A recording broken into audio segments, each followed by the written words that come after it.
Shalom saudara pendengar saudara rohani yang dikasihi Tuhan Yesus Kristus.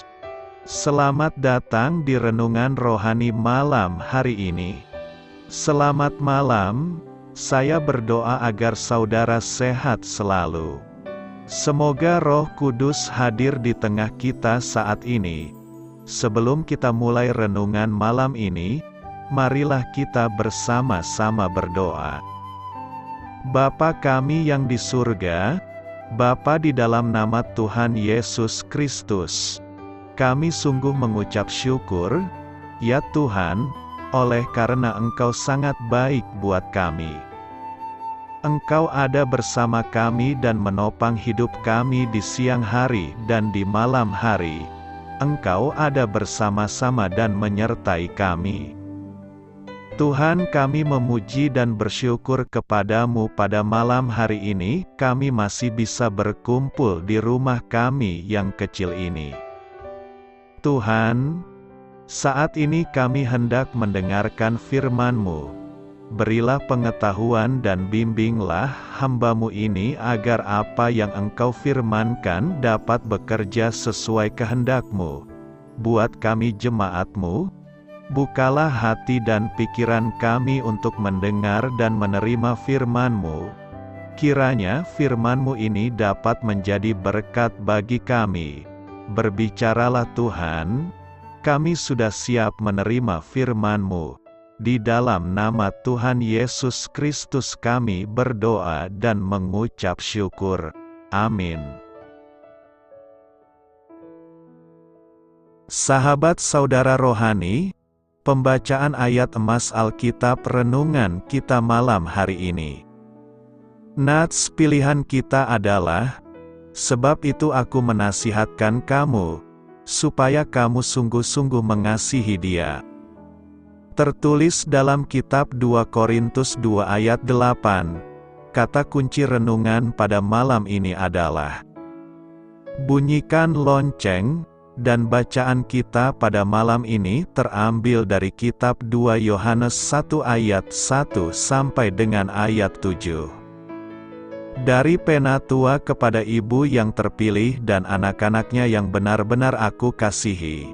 Bukan aku saja yang mengasihi kamu, tetapi juga semua orang yang telah mengenal kebenaran, oleh karena kebenaran yang tetap di dalam kita dan yang akan menyertai kita sampai selama-lamanya.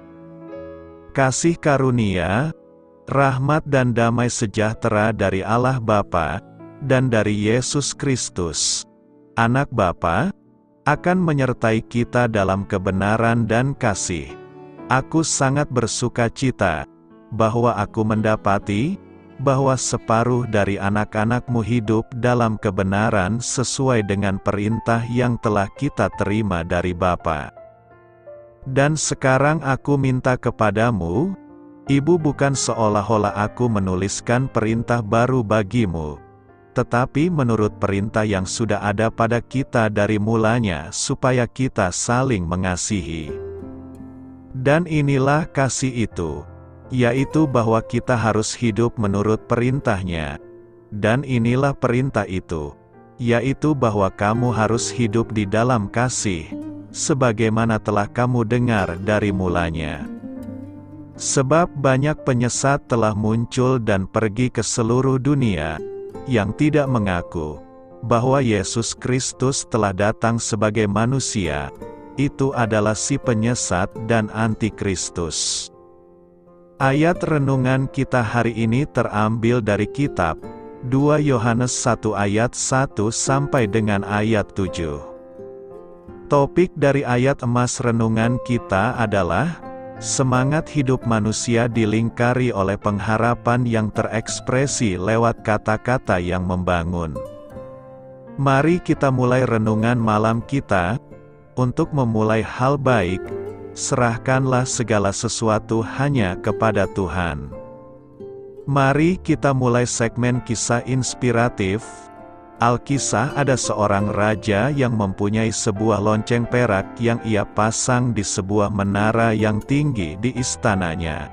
Ia mengumumkan bahwa setiap kali ia sedang berbahagia, ia akan membunyikan lonceng itu sehingga semua rakyatnya tahu bahwa ia sedang gembira. Suatu ketika lonceng perak itu tidak pernah berbunyi lagi. Dari hari ke hari, minggu ke minggu, bulan ke bulan, akhirnya menjadi bertahun-tahun, dentang lonceng perak yang menjadi tanda bahwa raja sedang bergembira itu tidak terdengar lagi. Sang raja semakin tua dan rambutnya memutih. Akhirnya ia tinggal sekarat dalam istananya. Ketika banyak orang duduk di sekelilingnya sambil meratapinya, barulah ia sadar bahwa ternyata selama ini rakyat mencintainya. Akhirnya ia merasa bahagia kembali. Beberapa saat sebelum meninggal, ia meraih tali lonceng itu dan mendentangkannya kembali. Bayangkan, hidup dalam ketidakbahagiaan karena ia tidak tahu bahwa rakyatnya sangat mencintai dan menghormatinya. Seperti kisah raja itu, banyak orang yang merasa kesepian dalam menjalani kehidupan ini, tidak bersuka cita dan tidak menyadari bahwa mereka dicintai dan dihargai oleh orang lain. Adakah seseorang yang Anda kenal saat ini yang membutuhkan dorongan semangat? Kalau ada, katakanlah kepada mereka bahwa mereka sungguh berarti bagi Anda. Mungkin itulah yang mereka butuhkan untuk mengembalikan sukacita dalam hidup mereka. Kaya dalam segala sesuatu, 2 Korintus 8 ayat 7 berkata, "Maka sekarang, sama seperti kamu kaya dalam segala sesuatu, dalam iman, dalam perkataan, dalam pengetahuan, dalam kesungguhan untuk membantu, dan dalam kasihmu terhadap kami, demikianlah juga hendaknya kamu kaya dalam pelayanan kasih ini." Rasul Paulus mengajak jemaat di Korintus untuk menjadi kaya. Namun kekayaan yang diajarkan Rasul Paulus bukan dengan jalan menumpuk harta. Kekayaan yang harus dikejar oleh orang percaya adalah dengan menjadi kaya dalam segala sesuatu. Kaya seringkali hanya dipahami sebagai mempunyai banyak harta. Ternyata menurut pengajaran Rasul Paulus, kaya itu ada banyak jenisnya. Ada kaya dalam arti secara materi, ada juga kaya iman, perkataan, pengetahuan, kesungguhan untuk membantu, kasih. Walaupun seseorang mempunyai harta yang banyak, jika dia tidak memiliki kasih yang berlimpah juga pengetahuan yang luas, maupun iman yang besar, dia belum kaya dalam segala sesuatu. Sayangnya, banyak orang yang hanya kaya secara materi, tetapi sudah merasa memiliki segala sesuatu sehingga menjadi sombong sekali. Sebaliknya, ada orang yang kaya dalam banyak segi, tetapi karena memiliki harta yang sedikit, lalu menjadi minder. Padahal orang tersebut kaya akan kasih, pelayanan yang tulus, perkataan yang jujur dan buah roh dalam hidupnya.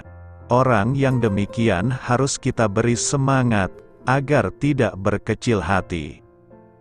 Kekayaan di dalam iman kepada Tuhan Yesus Kristus tidak bergantung kepada harta benda. Karena itu tidak perlu menunggu memiliki banyak harta untuk dapat menjadi kaya di dalam Tuhan. Pun tidak perlu menunggu berkelimpahan harta untuk dapat melakukan kasih. Sebab mengasihi sesama hanya memerlukan kemurahan hati, bukan kelimpahan materi. Kamu kaya dalam segala sesuatu. Kata kaya diterjemahkan dari kata Yunani yang berarti memiliki lebih dari cukup, atau berada dalam kelimpahan, atau kaya luar biasa. Kata ini diterjemahkan menjadi melimpah-limpah. Sebagaimana jemaat-jemaat di Makedonia telah melimpah-limpah, demikian pula jemaat-jemaat di Korintus sekarang sedang melimpah-limpah dalam segala sesuatu. Kita juga dapat mengatakan seperti, kamu berkelimpahan dalam segala sesuatu atau kalian unggul dalam segala hal. Pertanyaan kita sekarang adalah apakah kekayaan yang dimaksud Paulus dalam nas hari ini? Pertama, kekayaan iman. Kata ini diartikan seperti iman yang menyelamatkan, atau iman yang menghasilkan mukjizat-mukjizat dalam perkataan. Ini berarti kemampuan untuk berbicara dengan fasih. Beberapa terjemahan menerjemahkannya seperti kelancaran berbicara. Cara lain untuk menerjemahkannya adalah dalam hal menyatakan pendapat, atau dalam percakapan. Kedua, kaya dalam pengetahuan. Ini berarti pengetahuan tentang hal-hal rohani. Dalam 1 Korintus Paulus seringkali berbicara tentang pengetahuan. Yesus Kristus disebut sebagai sumber pengetahuan itu.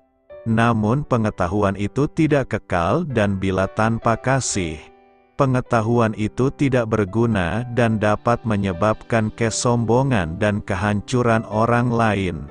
Lihat juga pemakaian istilah ini pada 2 Korintus 6 ayat 6. Ketiga, kaya dalam kesungguhan untuk membantu. Kata-kata ini juga dapat diterjemahkan menjadi perhatian terhadap segala sesuatu dan kemauan yang sungguh-sungguh. Orang-orang Korintus sangat bersungguh-sungguh berusaha membangun jemaat Kristen, dan Paulus memuji mereka karena mereka bersungguh-sungguh dalam usaha mereka untuk membuktikan mereka tidak bersalah. Keempat, kaya dalam kasih terhadap sesama. Orang percaya harus berlimpah dalam kasih karunia terhadap sesamanya. Berlimpah-limpah dalam memberikan sumbangan kepada orang-orang miskin di Yerusalem. Sama seperti mereka berlimpah-limpah dalam segala hal yang telah disebutkan sebelumnya di ayat ini. Pelayanan kasih diterjemahkan dari kata Yunani yang sering diterjemahkan menjadi kasih karunia, dan di sini menunjuk kepada usaha mengumpulkan uang untuk jemaat di Yerusalem. Karena itu, mari meneladani sikap Rasul Paulus. Mari ikut melayani seperti jemaat Makedonia. Melayani dengan kasih. Paulus menekankan prinsip melayani dengan kasih sebagai tanggapan terhadap kondisi perekonomian yang sulit di antara umat percaya di Makedonia. Jemaat-jemaat di Makedonia, yang meliputi jemaat-jemaat di Filipi, Tesalonika, dan Berea, sedang mengalami kesulitan ekonomi yang serius. Meskipun mereka menghadapi keterbatasan dan cobaan, mereka masih bersedia memberikan dengan murah hati untuk membantu sesama umat percaya yang membutuhkan. Paulus menggunakan contoh kemurahan hati Makedonia untuk mengilustrasikan prinsip-prinsip pelayanan dan pemberian yang penting bagi umat percaya. Dia ingin mengajarkan kepada jemaat di Korintus bahwa pelayanan dan pemberian bukan hanya tentang aspek materi, tetapi juga tentang sikap hati yang penuh dengan kasih dan dedikasi kepada Allah dan sesama. Pertanyaan kita sekarang adalah apa yang melatar belakangi Paulus mengajak jemaat di Makedonia untuk melayani dengan kasih? Beberapa alasan mengapa Paulus menekankan melayani dengan kasih dalam pasal ini antara lain. Pertama, agar ada yang menjadi contoh teladan. Paulus menggunakan contoh kemurahan hati jemaat-jemaat di Makedonia sebagai teladan bagi jemaat-jemaat lainnya. Dia ingin menginspirasi jemaat di Korintus untuk mengikuti contoh ini dalam pelayanan dan pemberian mereka. Kedua, agar jemaat Korintus mengingat kasih Kristus. Paulus ingin mengingatkan jemaat di Korintus akan kasih Kristus yang luar biasa, yang menjadi contoh utama pelayanan dengan kasih. Pelayanan yang dilakukan dengan kasih adalah refleksi dari kasih Kristus yang diberikan kepada umat manusia. Ketiga, untuk membangun persatuan umat percaya, kasih adalah fondasi dari persatuan gereja. Dalam pelayanan yang dilakukan dengan kasih, tidak hanya orang yang melayani yang mendapat manfaat, tetapi juga mereka yang dilayani. Ini membantu memperkuat hubungan antara anggota jemaat dan menciptakan persatuan yang lebih erat. Keempat, untuk menghindari keserakahan, Paulus ingin mencegah kemungkinan keserakahan dan materialisme di antara jemaat di Korintus. Dalam situasi ekonomi yang lebih stabil, ada risiko bahwa fokus mereka bisa beralih dari kasih dan pelayanan menjadi kepentingan pribadi. Dengan mengilhami jemaat di Korintus untuk melayani dengan kasih, Paulus berharap agar mereka dapat mengembangkan sikap yang murah hati, penuh kasih, dan peduli terhadap kebutuhan orang lain, baik dalam hal materi maupun dukungan rohaniah.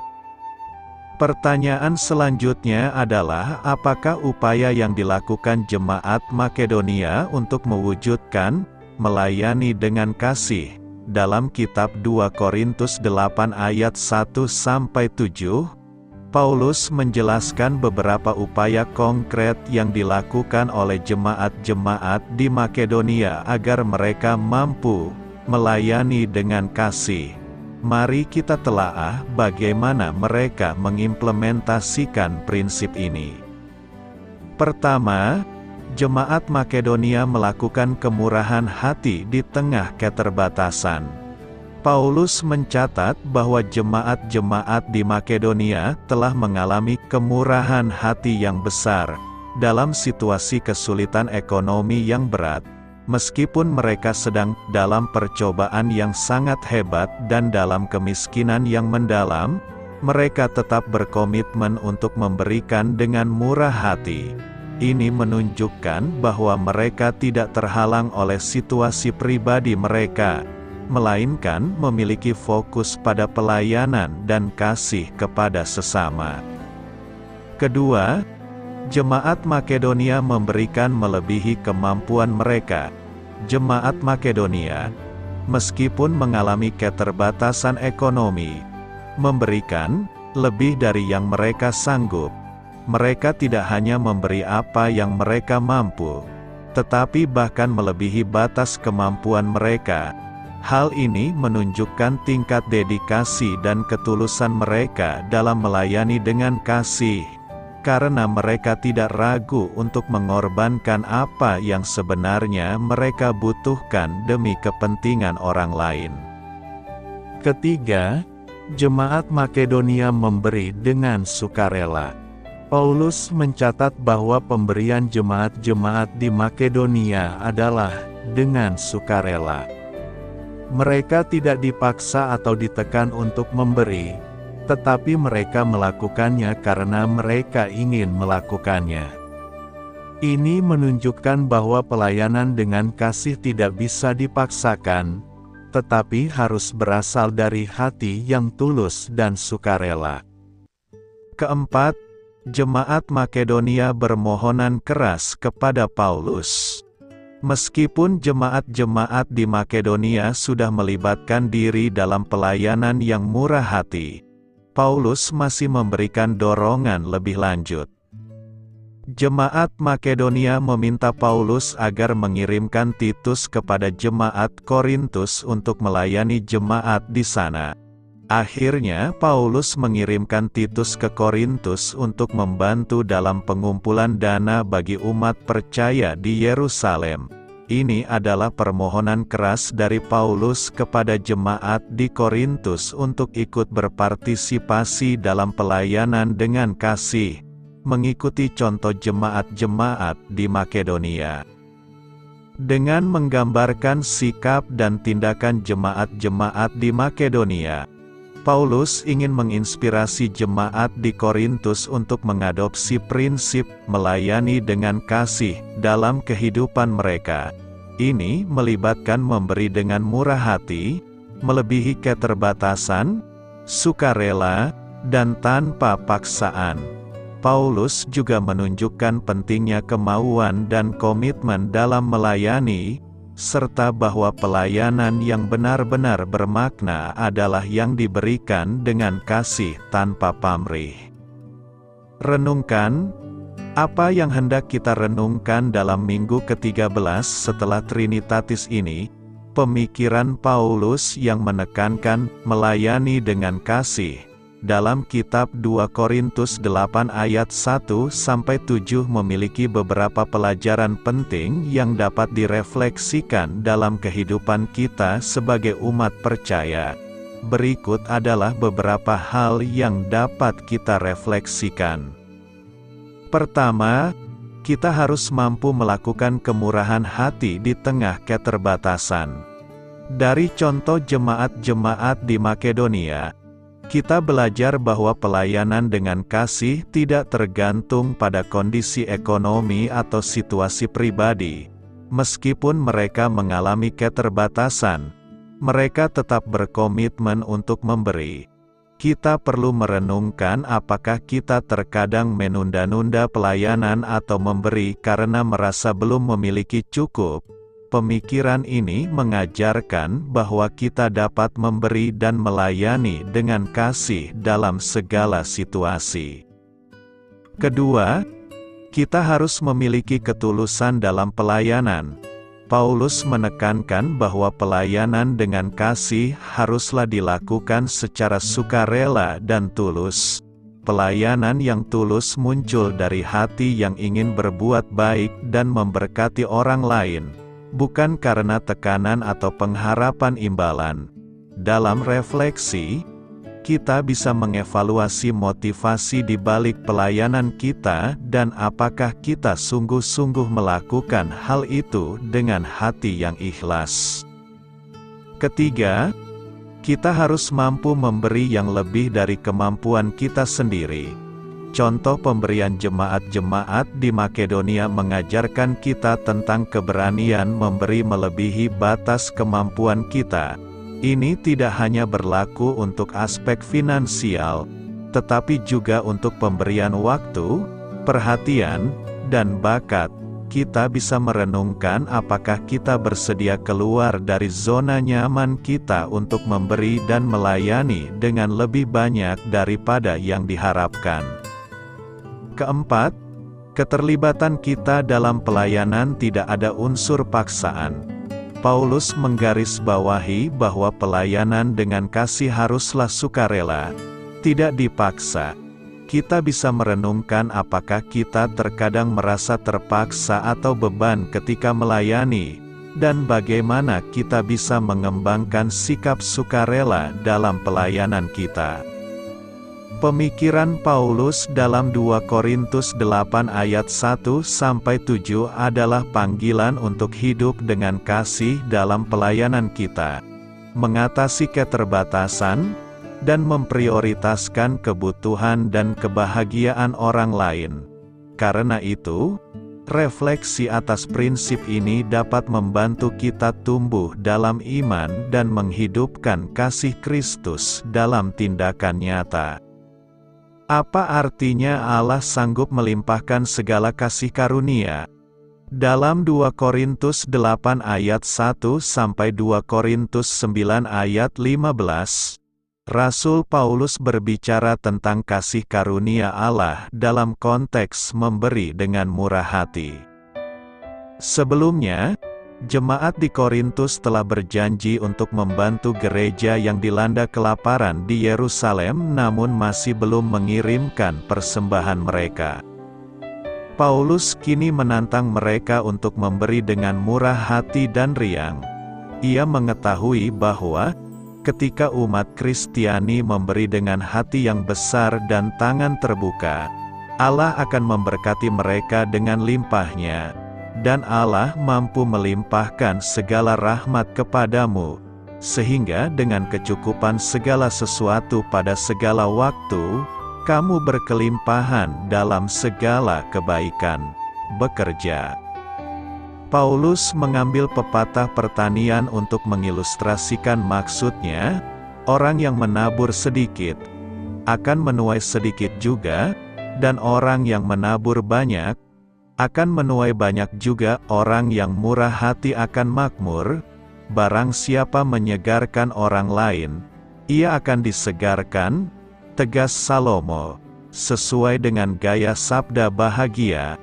Amsal 22 ayat 9 sependapat, berbahagialah orang yang murah hati, karena memberi makan kepada orang miskin. Ketika Paulus menerima bantuan keuangan dari orang-orang percaya di Filipi, dia menulis dorongan serupa, "Aku ingin kamu menerima upah atas kebaikanmu. Saat ini saya memiliki semua yang saya butuhkan dan lebih banyak lagi. Saya dengan murah hati diberikan hadiah yang Anda kirimkan kepada saya bersama Epafroditus. Itu adalah kurban yang harum dan menyenangkan hati Allah. Dan Allah yang memelihara aku ini, akan memenuhi segala kebutuhanmu dari kekayaan-Nya yang mulia, yang telah diberikan kepada kita dalam Kristus Yesus." Kadang-kadang kita bergumul dalam memberi, bahkan lebih sulit lagi dalam memberi dengan murah hati dan riang ketika kita mempunyai kebutuhan yang mendesak. Kita pikir kita harus mempertahankan apa yang kita miliki daripada memberikannya begitu saja. Namun Yesus sendiri mengajarkan, "Berilah, maka kamu akan diberi. Takaran yang baik, yang dipadatkan, digoncang, dan dituangkan ke atas, akan dicurahkan ke pangkuanmu. Sebab ukuran yang kamu pakai, akan diukurkan kepadamu."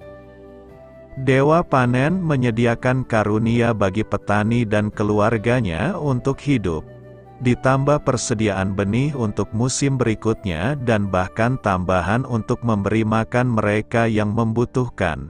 Dengan cara yang sama, Jehovah Jireh, Tuhan penyedia kita, memberkati kita dengan cukup untuk memenuhi kebutuhan kita dan banyak sisa untuk dibagikan kepada orang lain.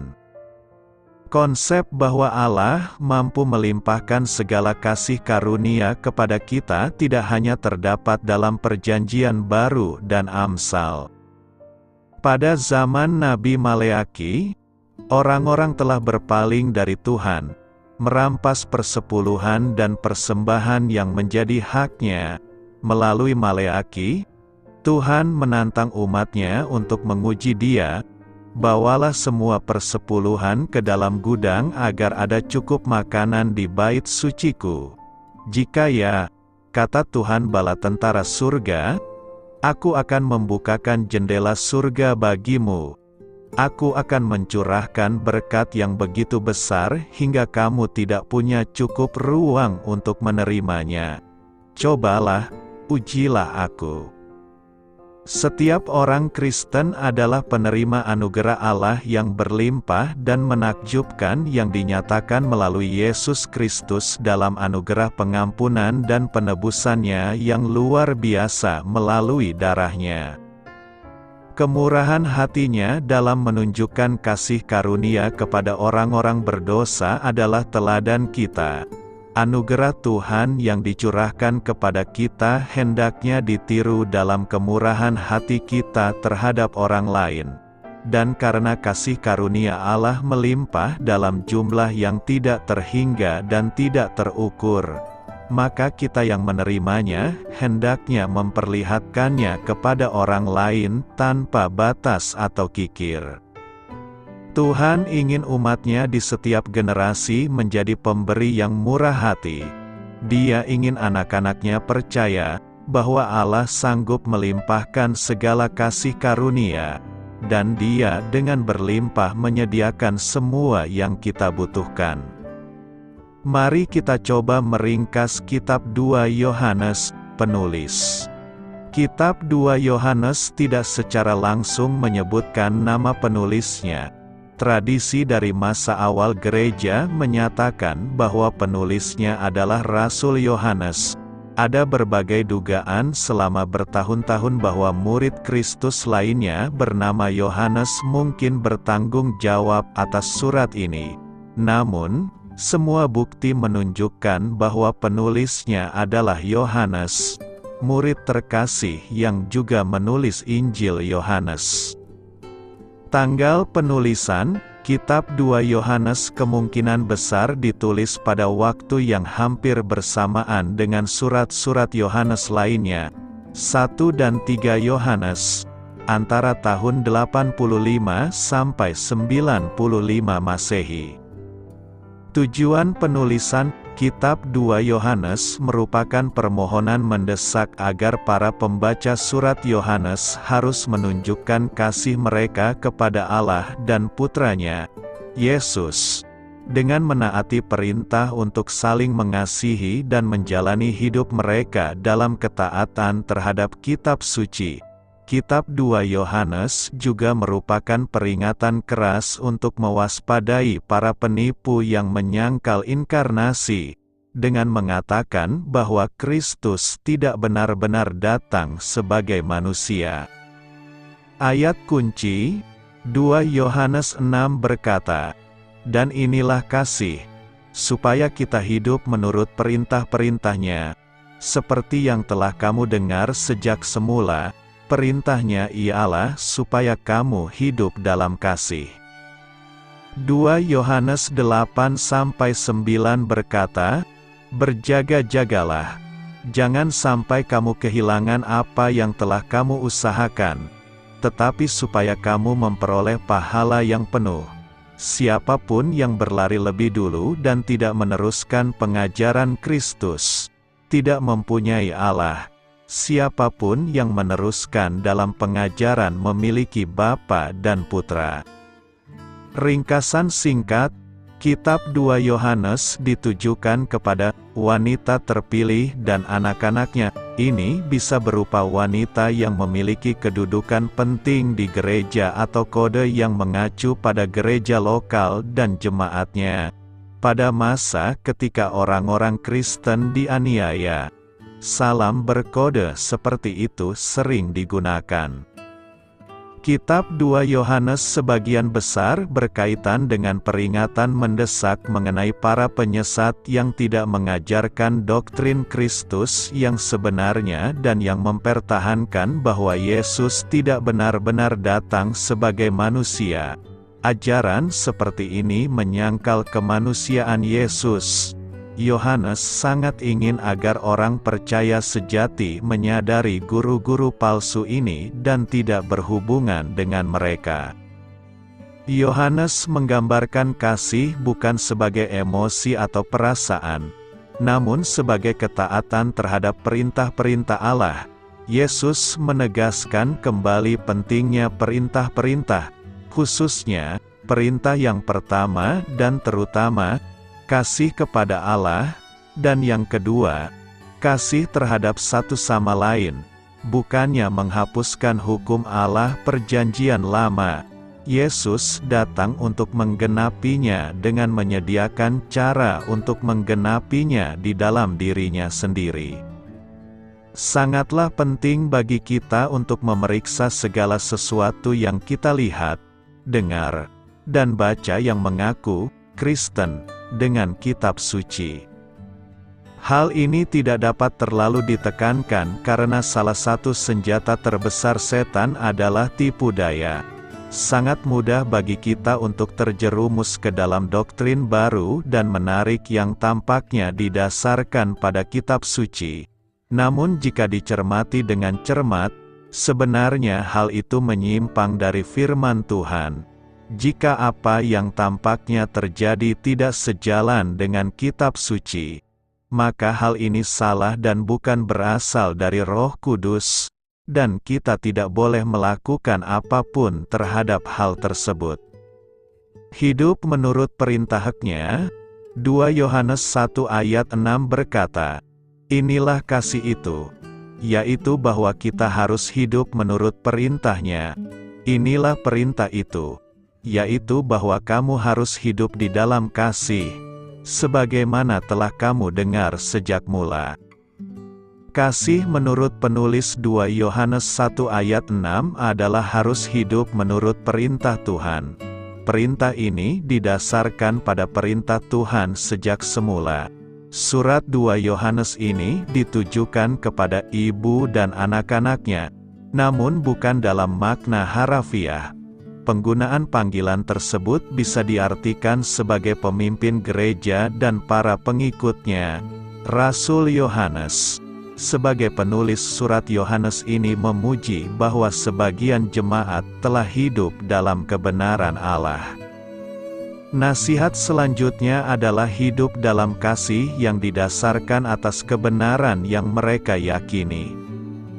Kasih seperti apakah yang dimaksudkan dalam bagian ini? Kasih yang dimaksud adalah sikap yang sesuai dengan perintah dan teladan Yesus Kristus, yaitu mempraktikkan kasih yang tidak mementingkan diri sendiri, penuh ketulusan tanpa ada motivasi mencari keuntungan. Hal ini menjadi sebuah penolakan bagi ajaran sesat yang pada saat itu bermunculan, yang menyatakan bahwa Yesus Kristus tidak pernah datang sebagai manusia. Pengajaran yang menyatakan bahwa Yesus tidak datang sebagai manusia ini tentu saja sangat menyesatkan. Sebab ini berarti bahwa Yesus tidak bisa menjadi teladan bagi manusia. Jika Kristus bukan manusia, maka pasti tidak ada teladan kasih yang syarat dengan penyangkalan diri yang pernah Ia lakukan dalam keadaannya sebagai manusia.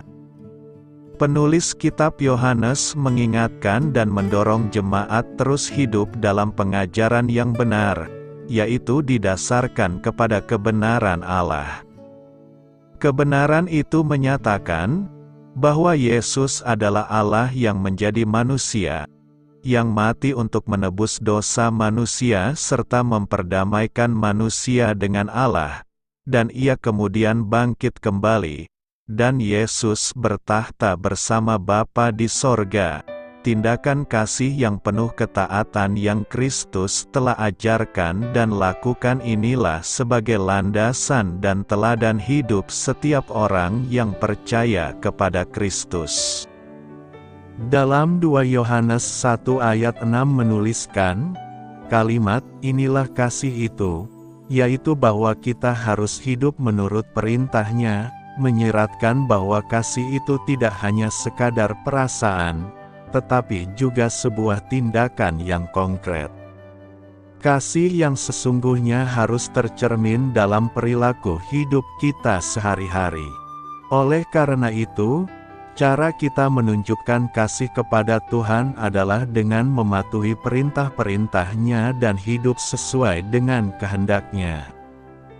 Dalam ayat ini, Tuhan memerintahkan kita untuk hidup menurut perintah-Nya, dan hal ini harus menjadi prioritas utama dalam hidup kita.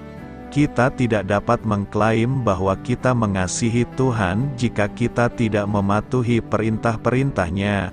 Kasih kepada Tuhan harus diwujudkan dalam tindakan nyata, yaitu dengan mengikuti kehendak-Nya. Dengan hidup menurut perintah Tuhan, kita juga dapat menunjukkan kasih kita kepada sesama manusia. Kita dapat menunjukkan kasih kita dengan memperlakukan orang lain dengan baik dan berbuat sesuai dengan kehendak Tuhan. Oleh karena itu, pesan dalam ayat ini sangat penting, bahwa kasih yang sesungguhnya adalah kasih yang tercermin dalam perilaku hidup kita sehari-hari dengan mematuhi perintah-perintah Tuhan. Dalam 2 Yohanes 1 ayat 6 berkata, disebutkan bahwa cara hidup dalam kasih adalah dengan mengikuti perintah Tuhan. Oleh karena itu, hal-hal yang harus kita lakukan dalam rangka hidup dalam kasih adalah: pertama, mengasihi Tuhan dengan segenap hati, jiwa, dan pikiran kita. Hal ini berarti bahwa kita harus mengenal Tuhan dengan lebih dalam melalui doa, membaca Alkitab, dan bersekutu dengan sesama orang percaya. Kedua, mematuhi perintah-perintah Tuhan, yaitu dengan hidup sesuai dengan kehendak-Nya. Kita harus berusaha untuk menghindari perbuatan dosa dan memperbaiki diri kita agar lebih dekat dengan Tuhan. Ketiga, mengasihi sesama kita seperti diri sendiri. Kita harus berusaha untuk memperlakukan orang lain dengan baik, mengasihi mereka, dan membantu mereka sesuai dengan kemampuan kita. Keempat, mempertahankan kesatuan dalam kebenaran. Dalam ayat selanjutnya, 2 Yohanes 1 ayat 7, disebutkan bahwa banyak orang yang menyesatkan, sehingga kita harus berhati-hati agar tidak terpengaruh oleh ajaran-ajaran yang salah. Oleh karena itu, kita harus mempertahankan kesatuan dalam kebenaran dan tidak mengikuti ajaran-ajaran yang bertentangan dengan firman Tuhan.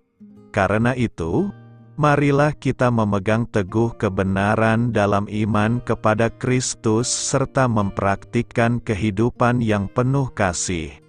Jangan biarkan iman kita digoyahkan oleh ajaran-ajaran sesat yang tidak bertanggung jawab. Fokuslah pada melakukan kasih Kristus dan hidup dalam kebenaran. Jika kita mengaku dosa, maka Tuhan mengampuni dosa kita. 1 Yohanes 1 ayat 9 berkata, "Jika kita mengaku dosa kita, maka Ia adalah setia dan adil, sehingga Ia akan mengampuni segala dosa kita dan menyucikan kita dari segala kejahatan." Kalau kita membaca ayat ini tanpa kita tahu latar belakangnya, maka ayat ini akan memberikan pengertian seperti ini: jika kita mengaku dosa kita, maka Allah akan mengampuni segala dosa kita. Bukan hanya itu, tetapi Allah akan menyucikan kita dari segala kejahatan. Sebaliknya, jika kita tidak mengaku dosa kita, maka yang terjadi adalah sebaliknya. Allah tidak akan mengampuni dosa kita dan Allah tidak akan menyucikan kita dari segala kejahatan kita. Sehingga banyak orang yang berpikir begini, kalau saya berbuat dosa maka saya menjadi orang berdosa. Saya harus mengaku dosa supaya saya menjadi orang benar. Kalau saya berbuat dosa, maka saya menjadi orang berdosa. Saya harus mengaku dosa supaya saya disucikan dari segala yang jahat. Dengan kata lain, ada sesuatu yang harus kita lakukan, supaya dosa kita diampuni, supaya kita disucikan, supaya kita dibenarkan. Padahal Alkitab telah mengatakan bahwa kebenaran kita adalah pemberian untuk selama-lamanya, selama kita ada di dalam Yesus. Selama kita ada di dalam Yesus, kita tidak bisa kehilangan kebenaran yang kita miliki.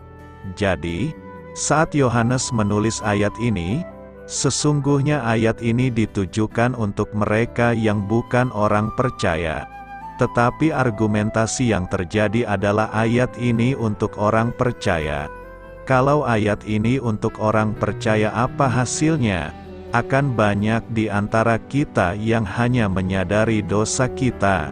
Ketika kita menyadari dosa kita mengaku dosa. Bukan hanya demikian, tetapi kalau kita percaya ayat ini untuk orang percaya, maka kita akan memiliki hubungan dengan Tuhan yang putus sambung.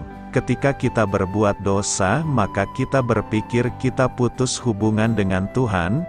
Ketika kita mengaku dosa, maka kita berpikir kita memiliki hubungan kembali dengan Tuhan. Putus sambung, putus sambung. Ini tidak benar. Semua dosa kita, dulu, sekarang, dan yang akan datang sudah diampuni. Nas hari ini sebenarnya ditujukan kepada orang yang bukan orang percaya. Kalau kita perhatikan semua surat Rasul Paulus kepada jemaat di Roma, Korintus, Galatia, Efesus, Filipi, Kolose dan lain-lain, biasanya dimulai dengan kalimat dari Paulus kepada jemaat Allah di Roma, dari Paulus kepada jemaat Allah di Korintus, dari Paulus kepada jemaat di Galatia, dan seterusnya.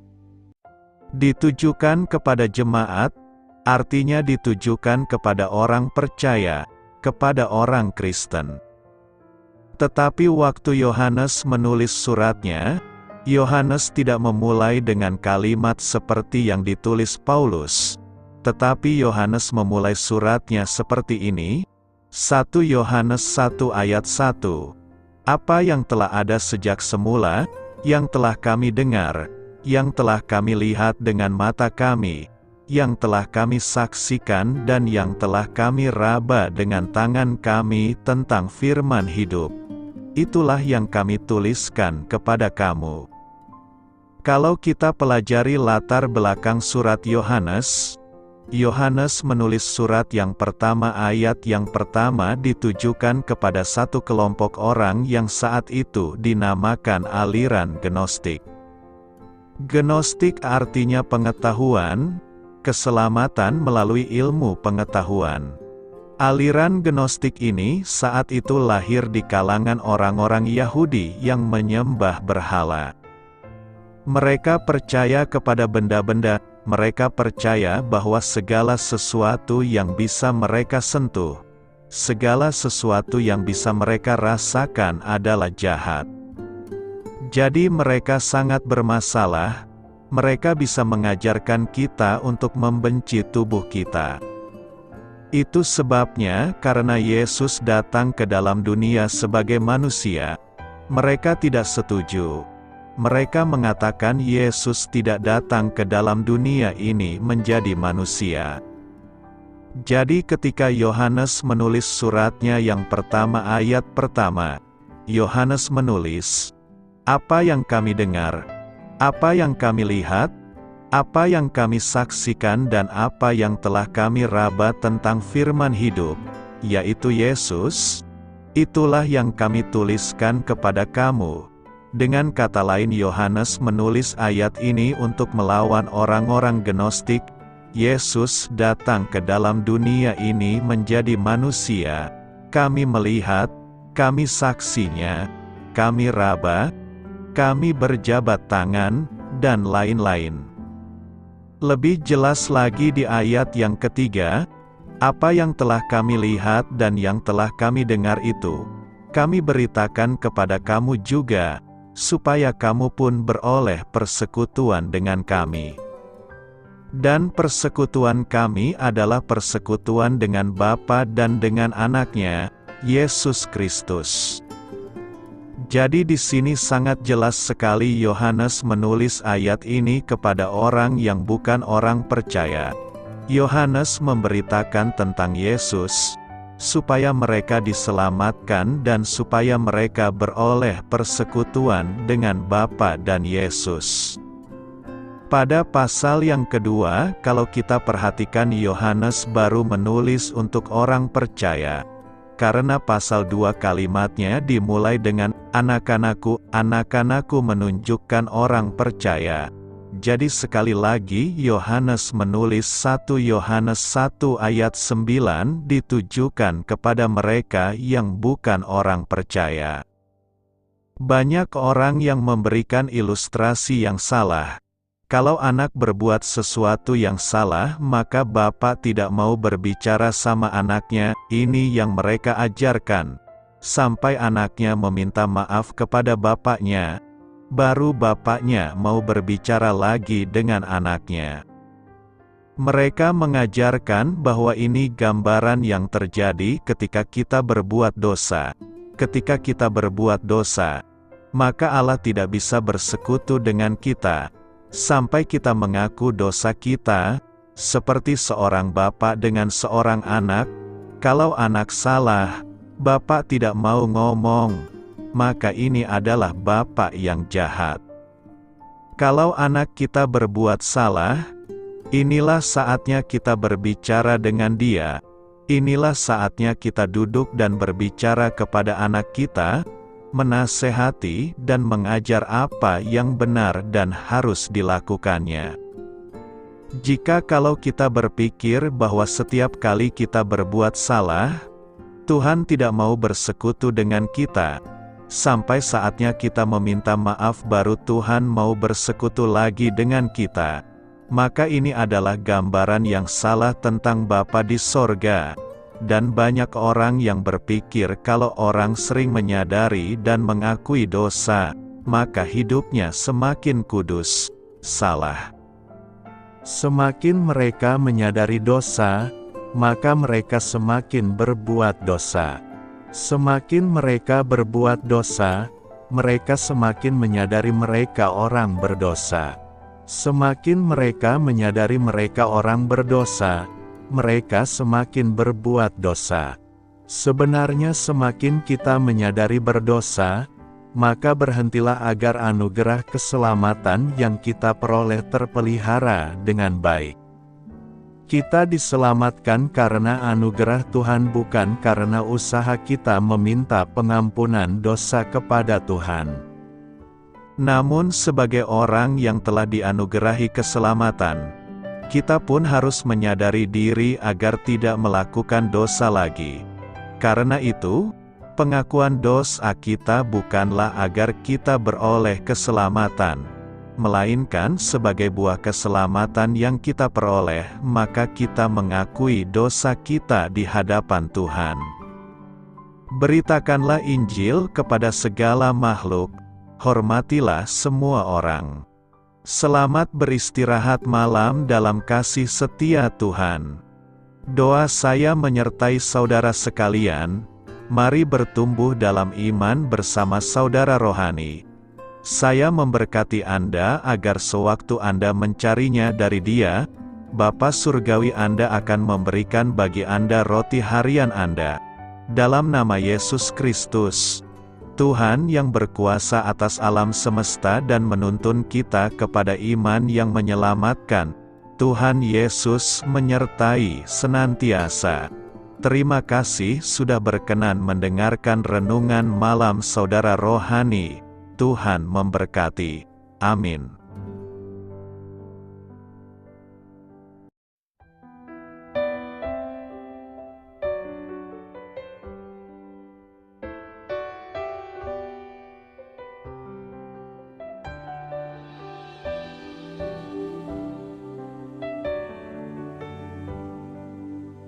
Marilah kita renungkan, sahabat saudara rohani, demikianlah renungan firman Tuhan malam hari ini. Semoga menjadi berkat di dalam hidup kita dan menjadikan kita pribadi yang lebih baik. Sebelum kita beristirahat pada malam hari ini, marilah kita berdoa. Bapa kami yang di surga, Bapa di dalam nama Tuhan Yesus Kristus, kami sungguh mengucap syukur, ya Tuhan, oleh karena Engkau sangat baik buat kami. Engkau ada bersama kami dan menopang hidup kami di siang hari dan di malam hari. Engkau ada bersama-sama dan menyertai kami, ya Tuhan Yesus. Kami mengucap syukur untuk firman-Mu, ya Tuhan, yang memberikan kami kekuatan dan menyadarkan kami bahwa kami tidak perlu takut dengan gelap dan malam. Sebab Tuhan, Engkau ada bersama kami. Engkau melindungi kami dan menjadi perisai bagi kami hamba-Mu berdoa saat ini. Tuhan, untuk setiap pendengar renungan ini yang mengalami ketakutan, kecemasan, kegelisahan, pada situasi gelap dan malam hari di dalam nama Tuhan Yesus Kristus. Kuasa Tuhan melepaskan mereka dari segala ikatan roh-roh ketakutan yang mengikat mereka saat ini. Tuhan melepaskan setiap anak-anak-Mu dari segala rasa takut dan kecemasan. di dalam nama Tuhan Yesus segala kuasa-kuasa roh jahat. Kuasa setan iblis yang mengganggu anak-anak-Mu, ya Tuhan. Tolong hancurkan dan halaukan dengan kuasa-Mu. Dalam nama Tuhan Yesus Kristus, berkati setiap kami anak-anak-Mu, ya Tuhan, dan lindungilah kami. Kami aman di dalam Engkau. Ya Tuhan, penuhilah setiap hati kami dengan keberanian, damai sejahtera, dan sukacita serta ketenangan yang dari Tuhan. Berkati kami di malam hari ini, saat kami tidur dan beristirahat. Kuasa-Mu, ya Tuhan, menaungi setiap kami, memberkati dan melindungi kami. Bangunkanlah kami kembali besok pagi dengan kekuatan yang baru, tubuh yang sehat diberkati Tuhan, dan berkat-berkat yang baru Tuhan sediakan bagi kami. Terima kasih, ya Tuhan, kami sungguh mengucap syukur untuk firman-Mu yang menguatkan kami. Dalam nama Tuhan Yesus Kristus Juru Selamat kami, Bapa kami yang baik, kami mengucap syukur dan berdoa haleluya. Amin. Biarlah firman Tuhan menjadi pengingat untuk kita semua, bahwa tuntunan dari Roh Kudus akan selalu memberi jalan keluar bagi setiap permasalahan hidup kita, dan memberi kedamaian di hati kita. Amin. Sampai jumpa di renungan malam saudara rohani berikutnya.